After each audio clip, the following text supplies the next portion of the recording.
On the sidelines of this gathering, let's take you to our colleague Erin Bates, who's standing by this morning with Gwen, Ramakgopa, the incoming Treasurer General of the ANC. Yes, Michelle, thank you. We're here at Newzroom on day 5 of the ANC elective conference. We understand that voting has begun for the NEC, and I'm joined on her first, I suppose, official day on the job with Treasurer General of the ANC, Dr. Gwen Ramakgopa. You've just done that business breakfast. I asked you about your diagnosis for finances of the ANC. How are the vitals looking? I must first say good morning to you and the viewers. And indeed, I appreciate that it's a daunting task, but there is no task big enough if you know what is the underlying risk and also what are the key success factors. The handover from TG, we will be from the previous Treasurer General, has been done, briefing us as the NEC and also to conference. So there will be some of the resolutions coming from conference, but I must say it looks very promising because we do get income, but our expenses are more than what we receive. So my first approach is that live within your means.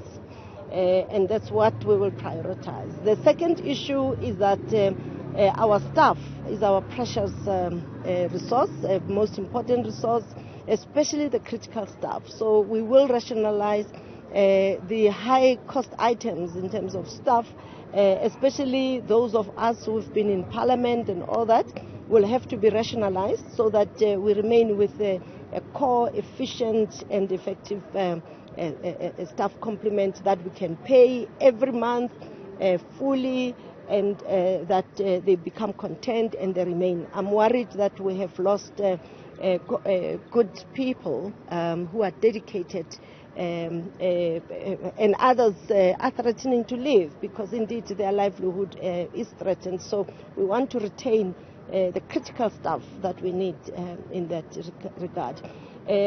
Obviously, the issue of being able to access some of the investments that we are beneficiaries of through the trust has been made a little bit difficult with the ceiling that has been placed by the Public Funding Act. We are busy engaging in Parliament to look at how that can be modified. But yeah, the ANC is may be having cash flow problems, but it is promising that we can stabilize and be back to financial health. I'm particularly inspired by the work that our previous TG, Simang, did. He left the organization in good health financially.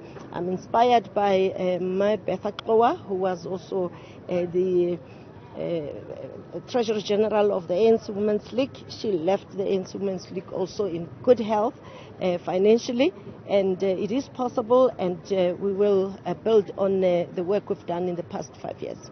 So when it comes to finances, money and the ANC, there's a lot of damage that needs to be repaired.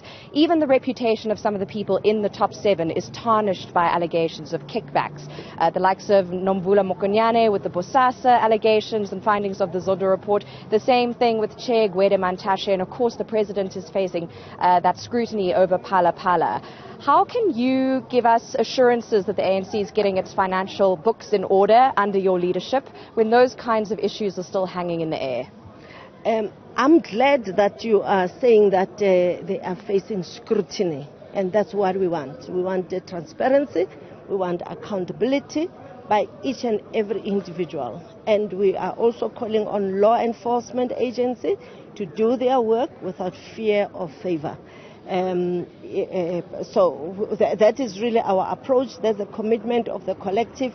I always say to the public or stakeholders that there has never been any meeting of the ANC that I attend that is tolerant of wrongdoing from whatever quarter, or is tolerant of even corruption. We all at all times speak very strongly against that, and that is why the 54th conference then said, let's put it in the constitution that those that have something to answer for, when that time comes, they must then relinquish they must actually recuse themselves. You certainly do speak about being against corruption, wrongdoing and law breaking. Practice may be another issue. Are you confident that your own track record is completely clear? No Smalanyana skeletons, no issues going to come up in your finances as you take on this role?